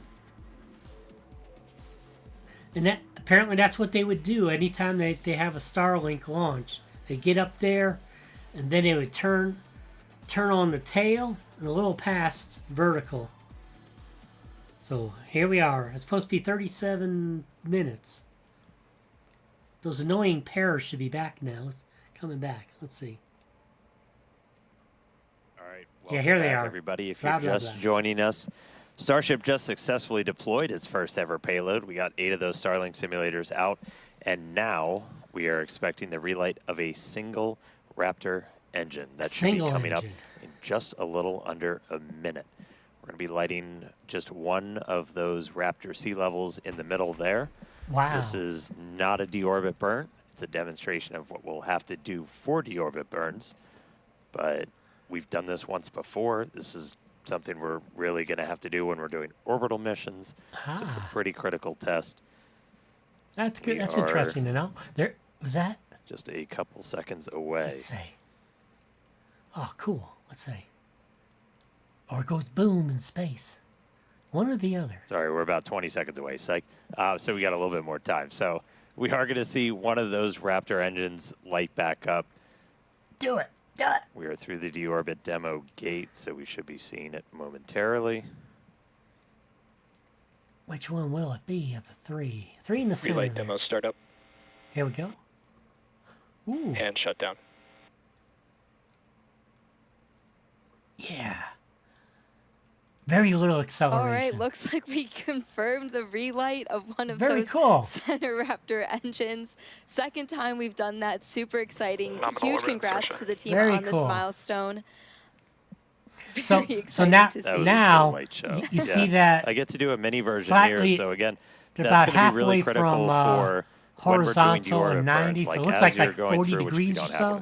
My God, they're so much fun. That's the way they want to re-enter. Re-enter, kind of light that engine. With a lot of belly exposed. Not set my co-host on fire. So, re-enter. And that's what we'll eventually do to break out of orbit, come back down to Earth. So really cool to see one of those engines light back up again in space. It was our last in-space thing. Very exciting. We're going to be heading back for re-entry at about T plus 45 minutes. So we're going to take another quick break, and we will see you soon. Okay, very cool. Oh, but they're not going to show us the crap. Oh. Oh, wow. Wow, wow, wow. Okay, I'm going to turn that damn music down. Blah, blah, blah. Okay, good. At least we get to see something. So looking down at the Pez dispenser, the Starlink satellite simulators that they launched today. So, wow. So after 3 failed version 2 Starlink launches, not Starlink, Starship. We had 3 of the Starship failures. So this one's been totally successful so far. So very good. So they've got the satellite simulators launched. They got they did a refire of the one single engine. And very good. Let's see.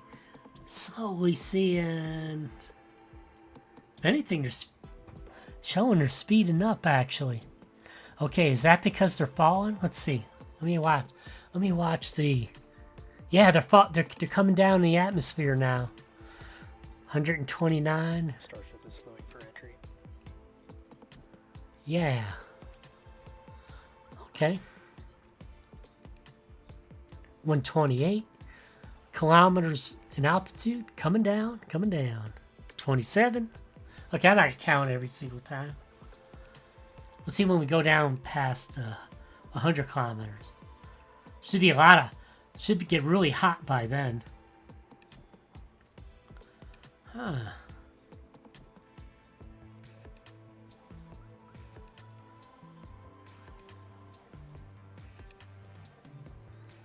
So, other things that can go wrong is they have patches of tile off because they're trying to test the survivability. You know, what happens if it burns through here?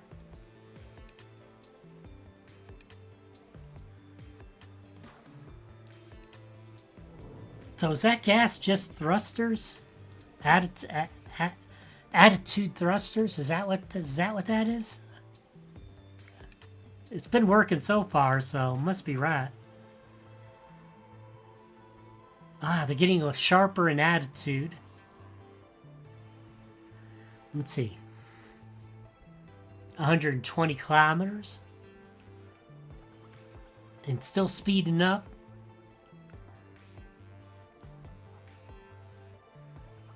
Starship is approaching entry interface. I'm taking that's where you start seeing atmospheric effects, and that should probably cause the speed to go down a little bit. Well, more and more, yeah. Hotter it gets, slower it should be going. Yeah, suborbital and orbital will be 2 totally different tests because they'll be going a lot faster when they finally do their orbital flights. So, okay. Yeah, still coming up on speed. And it's cool when they show the fins because you can see the fins when they start hitting the significant portion of the atmosphere, you start seeing them heat up like right away. That's one of the changes they made. They have those fins, instead of center line, they have it up more from center line. So, yeah, and they haven't tested that yet either because of 3 failures. Earlier failures. But yeah. So yeah, very good.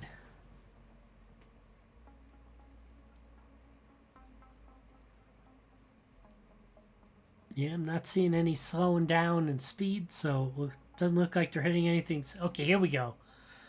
Yeah, you start seeing that glowing. You know they're hitting the significant part of the atmosphere. Oh, check out the tiles. You see that? Here. You see the tiles here? Interesting.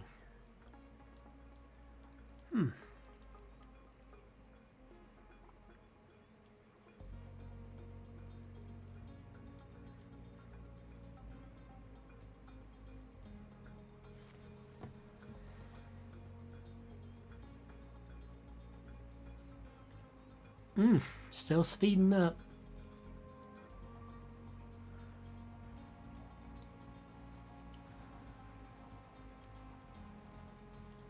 But yeah, as soon as they hit a significant portion of the atmosphere, that should start slowing down really quickly.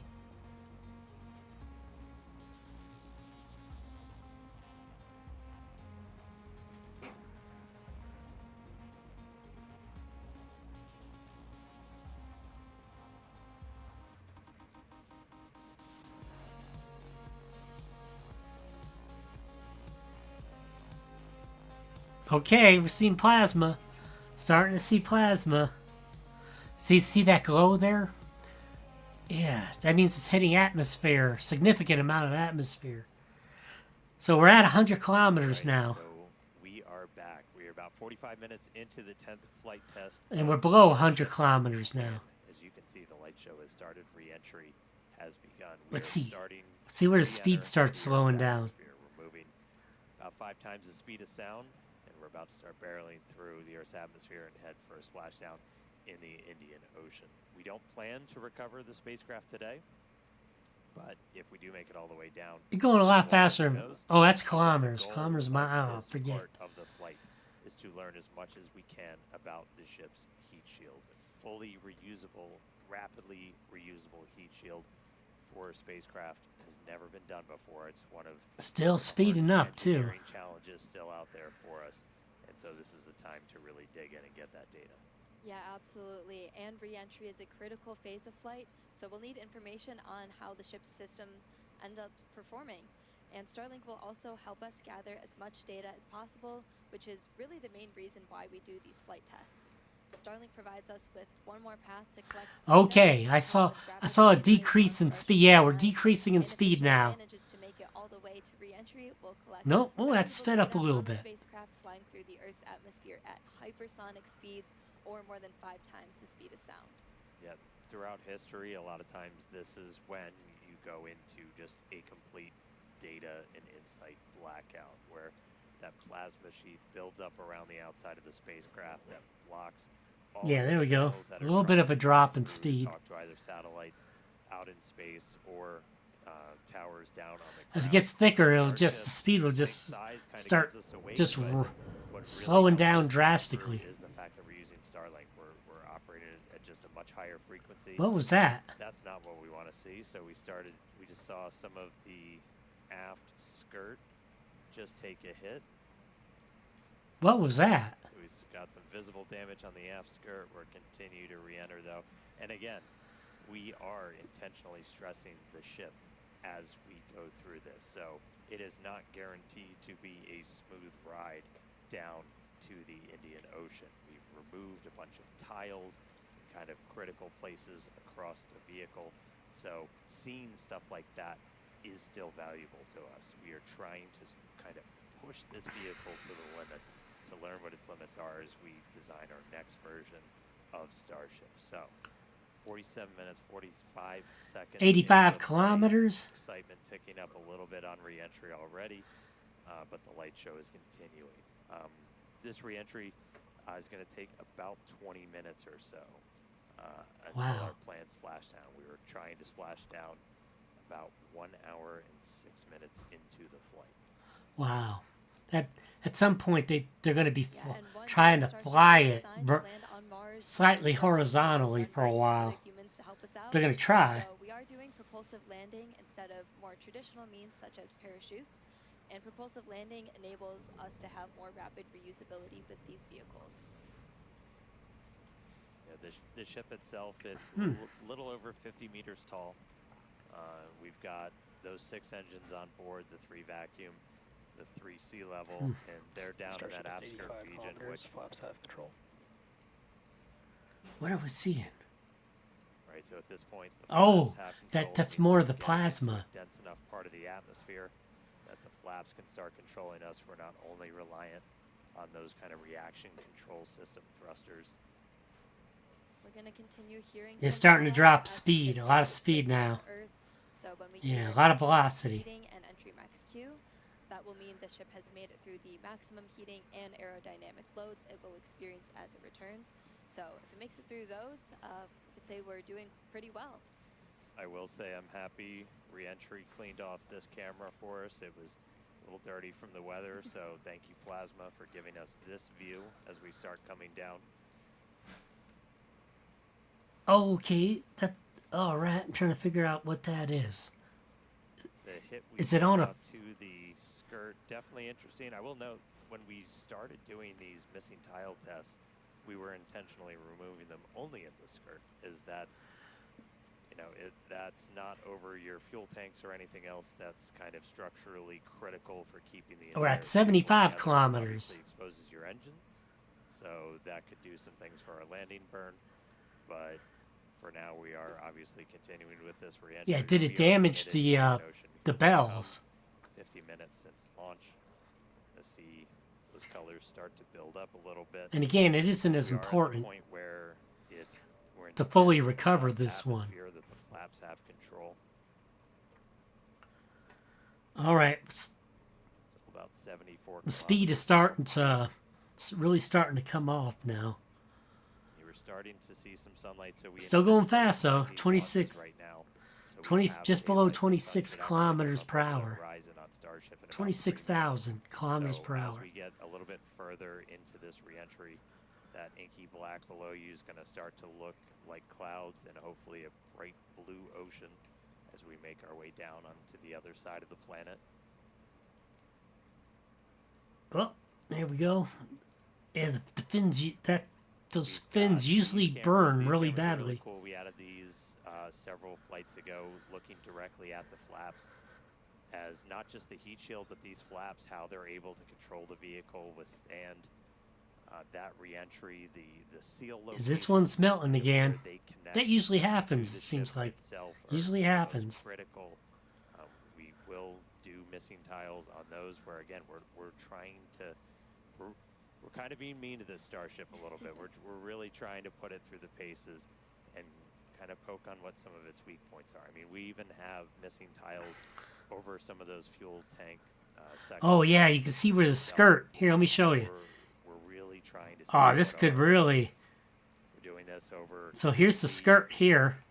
So that was what blew up and went into the engine bay. That could have damaged those engines. So when if they get all the way down and they try to restart, you might have an explosion. And a landing burn. Still not bad. It gives you an idea of what.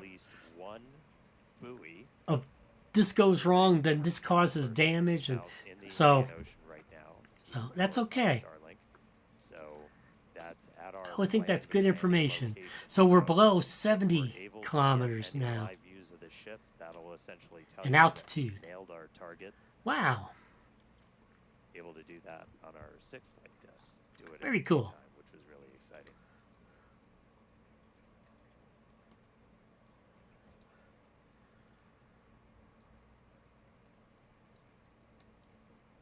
Yeah, I'll put them up. They're yapping up a little louder. Right, so we're about see the skirt 10 there? minutes until we're probably going to start see my hearing cursor? some of the other big milestones coming up. Yeah. Yep, in about 10 minutes, like Dan said, Starship will be transonic. This is going to be the period of flight where the velocities of airflow surrounding and flowing past the vehicle are concurrently below, at, and above the speed of sound, so somewhere in the range of Mach 0.8 to 1.2. For reference, commercial jets have a range of cruising speeds, but most of them fly at speeds between Mach 0.74 and Mach 0.85, so that's 480 to 575 miles per hour or 770 to 930 kilometers per hour. You see, the altitude is changing that slowly, so slower than the speed of sound. They're going horizontally very but much by the time right we now. hit subsonic, we're essentially belly flopping Slowly down. dropping. There we go. There's that sunlight. So we're seeing the Earth now come back into view. One of the other things we're doing during this, and you're going to see Starship kind of pitch in some pretty, not extreme ways, but a little extreme, as we're trying to really stress the structure of the ship itself, specifically those aft flaps. So the ones in the very bottom of the vehicle. We're starting to see light. We're getting pushing light not outside. just how well does the heat shield hold up, but how well does the ship structure hold up.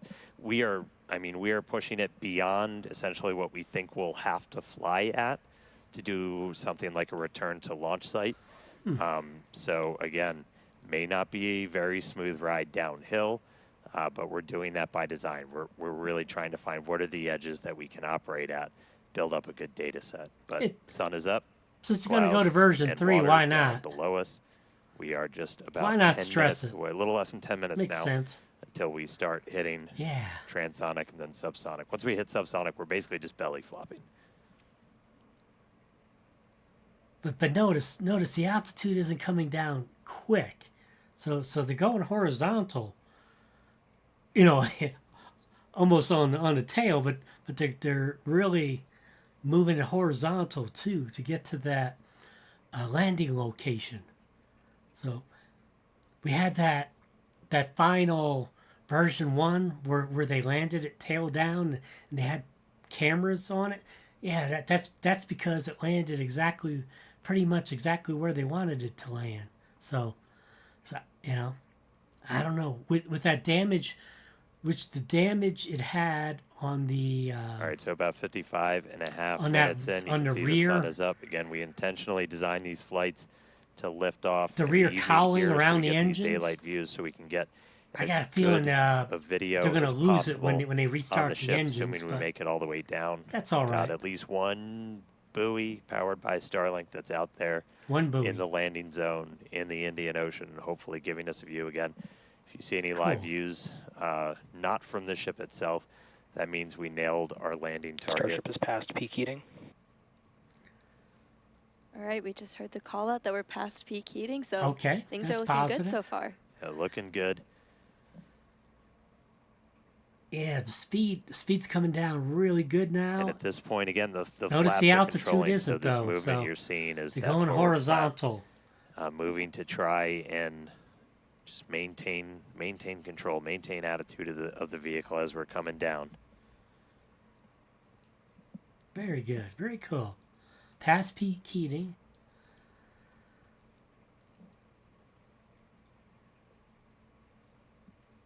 Yeah, that's very cool. Speed's coming down. Yeah, it's really decelerating now. Yeah. Checking in on one of our flaps. We got one of these cameras on all 4 of the flaps, 2 in the front, 2 in the back. One of the flaps had a little bit of burn really through, good close-up views. Far better than the other times it's gotten this far. We obviously don't have a camera that can see the entire heat shield. These give us kind of the best that we can do. It kind of melt, those flaps is really, those are just super critical for controlling the ship. You have some ability to maneuver kind of cross that one's range. on a flat. So as you're coming in, on a flat. you can see in that indicator at the very bottom right. Yeah, see it burn that through. we pitched up quite a that's bit. far So better again, than the other ones I've gotten this far. We are maximally stressing those aft flaps right now. Looks like we got a little bit of burn through the very bottom part of it.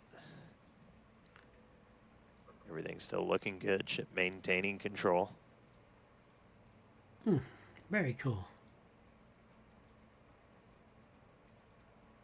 We should be just about 5 minutes away until we hear that we're transonic. Wow.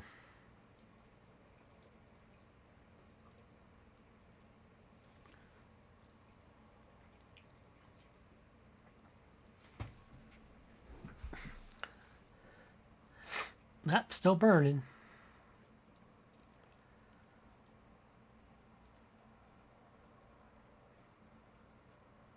But not much of it. So, yeah, it did a lot. It's done a lot better than any other time. So, yeah, I think the thing to worry about was that the engine cowlings. Still I think that might have damaged those engines. Aft skirt. Aft skirt. The vehicle as we continue coming in. You can see that. Again, we are that intentionally stressing the flaps so we can learn there. all we can. Is that the one we were watching? Is that the one we were watching? Let's see. We'll see. All right, so now we're already well past peak heating. It's still damn hot.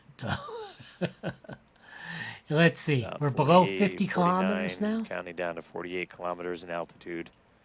Expecting that transonic. So we started at almost 27,000 kilometers per hour. Slower than the speed of sound. Now below 12. Just a little under 4 minutes from now. Dropping speed really quick now. Right now we've got kind of a lot of forward momentum, a lot of forward velocity. And then eventually by the time we hit subsonic. All right, here we go. So this is what we've been talking about, where we are going to essentially try to fully deploy those aft flaps and really stress them out. So again, this is meant to test the extremes for the vehicle. Huh. Very cool. Oh, look at that. Look at the speed just come down now. Oh, it's almost vertical. All right. Ooh, yeah, look at that. See those flaps swinging out? Again, we're putting ship through the ringer on this flight in. Yeah, look at the speed come down now.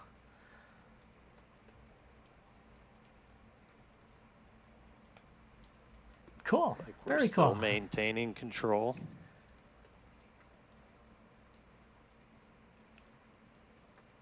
All right. Let's see.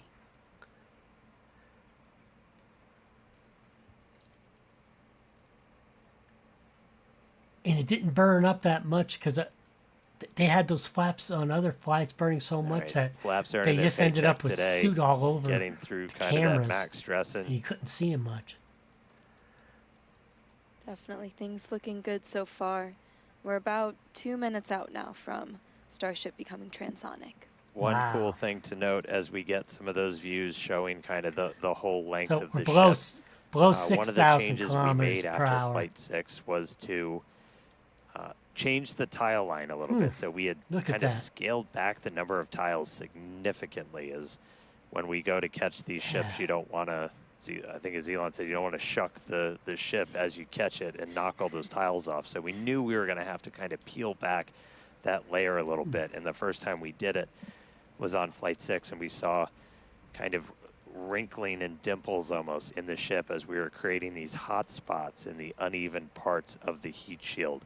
And so to kind of address that, we smoothed it out. That's why you've got kind of that nice smoothed out black line now on the ship. And just looking at it, we can see kind of a little bit of hot spot, a little bit of warping almost. Near the payload door, you can see a little bit of colored patina up above it, but we don't see those kind of yeah, deep, that's the payload door here. Let me get that. See that here? They almost that's look where like those. Gouges, that's where they came out of the. It looks like that's satellite simulators. simulators. So, all right, we are less than a minute away from below, getting transonic. Below 3,000 kilometers. Pretty soon, our forward velocity is going to look like it's kind of falling off a cliff, and Starship will look like it's falling off a cliff as we essentially go into our belly flop. If you watch some of the high altitude tests, suborbital campaigns. The majority of the heating able is ended. I mean, test that. That compared to what it was. It was a pretty fundamental, like, can this thing actually fly? And we were able to prove that out with that suborbital campaign. And that's what we're about to see shortly here. Below 30 kilometers in altitude? So, yeah, going good.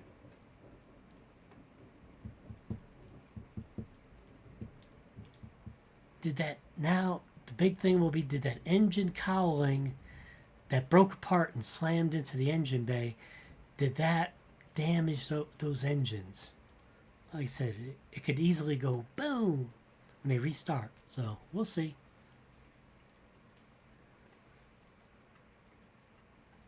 All right, so at this point, we've dropped below the speed of sound, so Starship itself is subsonic. 20 kilometers? We are starting to chill the engines for a landing burn attempt. Should chill the engine Landing bay. flip supposed to start in a little over 2 minutes. Wow. Subsonic Indian Ocean, we're on our way. Starship is subsonic. There we go. Yeah, look at that.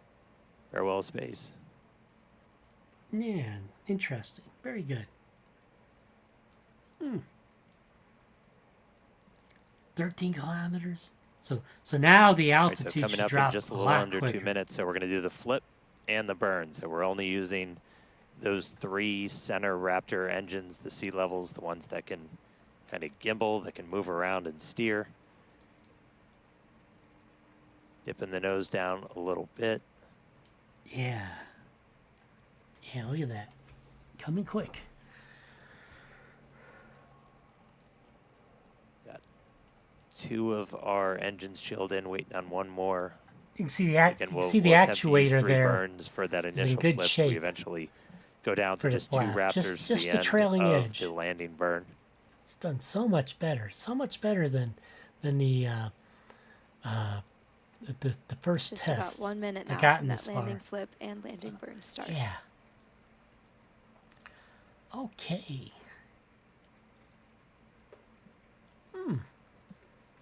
Let's see. We're okay. Below 5 kilometers now. Yeah, this is going to happen fairly quick. We'll see. Going to happen pretty quick.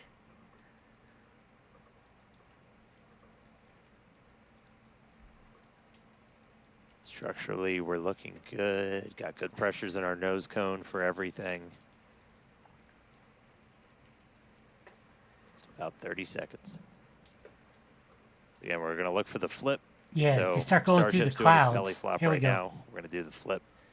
Swing out. Let's punch through some clouds first. Yeah. Okay, what will happen? Were the engines damaged? Here we Let's go. see. Starship landing burn startup. Seeing 3 engines. There's our flip. Oh, came down pretty hard. There's a buoy. There's Okay. a splashdown. Boom. Okay, that boom is not unexpected because of the shock and the thermal shock, I imagine too. But not bad, not bad. I'm not sure if that landing was perfect, 37. but considering buoy cam. some of the stuff that happened, Landing that's awesome. flip, landing burn, splash out of the Indian Ocean. And There we the go. fact that the camera saw that That was pretty awesome. that was on a buoy That was cool, right? means that they landed it right where they wanted Yeah, it. to. really So, incredible. So Very obviously good. we're excited here. It looks like everybody's excited Good. over there. Tyler, how's it going over in Hawthorne? We are super excited here in Hawthorne. It was another exciting Starship flight test in the books, and we hope you enjoyed those Starlink views. So congratulations to the team at Starbase and everyone here and around the company. So many employees have contributed enormously to the Starship program as we continue to iterate and make progress towards a multi-planetary future. So that's going to wrap it up for us here in Hawthorne. Thank you to everyone for tuning in today. It was it was great being with you today. Back to you guys. Okay. That was absolutely incredible. Huge congrats to all the teams here. Again, we lifted off from Starbase, Texas, right at the top of our window at 6:30 p.m. Central Time. We saw a booster successfully lift us up through ascent, had a successful hot staging where ship continued on with its suborbital trajectory. Booster came back down, had that boost back burn, and a successful landing burn with that unique engine configuration as well. Yeah, and then ship continued on its way, made it all the way into space. We got to see first ever payload deploy. So exciting. That was awesome. We got the door open, 8 Starlink simulators deployed, relit that Raptor engine, and then on entry we probably gave it a little bit of extra time in the oven, but made it all the way through re-entry. All 3 engines started up, landing flip, splashdown in the Indian Ocean. Promised maximum excitement. Starship delivered. Most definitely. Congratulations, all of our teammates here at SpaceX. It's been a year. Everybody that's worked on this program, this is what we're working for. So big congrats to all of them. Thank you to all of our future customers, too, for your support. And we'd also like to thank the fine people of Cameron County, including the residents of its newest city, Starbase, as well as the Coast Guard, the Federal Aviation Administration, the Government of Mexico, and the Australian. All right. So that's basically it. So it looks like everything was very successful on this flight. Like I said, they had the, I keep calling it the engine cowling, the engine skirt. That broke apart, and it was slamming up inside the engine bay. So other than that, everything was very successful for this flight. But they get to start over again. So they got a new version of the booster, supposedly, for the next flights. And then they have for the upper stage, the Starship, they got version 3 coming up. So it's almost like starting over again and to see what problems are happening. But hopefully the version 3s, they learned something, you know, from the failures they had earlier, the 3 failures. And so, yeah, very good. So overall, that was great. It was interesting. They got all the way down, landed it. So they had great control going down and everything. They got the satellite simulators, 8 of them launched this time. They relit one Starship engine. They had completed a relit of the engine. So excellent. So yeah, that's very cool. So I think I'm going to go ahead and we'll call it a day. If anyone ever gets a chance to watch this, so I'm not just talking to myself, I hope you enjoyed it. I thought that was kind of fun. That was very fun watching that. I like these things. I think it's pretty neat. You know, I am just a critter, so I think it's pretty neat. You know, big ass BFR. I wish they kept that name, the BFR, instead of Starship. Another BFR, big effing rocket, yeah, launching up. So yeah, so it looks like they're back on track. I think they got for Starship, they got a lot of good information. Again, you know, they had changed the fins. They had moved the control fins up away from center line, so they're away from the center line, more up towards the top. You know, if the belly is the bottom when it's coming down, then more towards the top, off the center line. And it's still, they burnt up a little bit. And they said they pushed those flaps harder. So they had some burn up. You know, again, for reusability, you can't have it burning up all the time unless you can make those fins easily replaceable. You know, in a retrofit. You know, I have to think practically. That's up to them in the future. But yeah, that was very good. It was very good. So let me go ahead and and say goodbye to you all. Hope you have a wonderful night or evening if you happen to bother to watch my stream. Because I've just been talking to myself. Oh, I accomplished something. I got my 5 hours in. My initial 5 hours talking to myself here on Kick. Wow. Yeah, schizophrenically talking to myself the whole time. So I got that in. I got basically, I think, 6 hours. Wow. Okay. Well, I'm going to go ahead and end the stream. Goodbye. Take care now.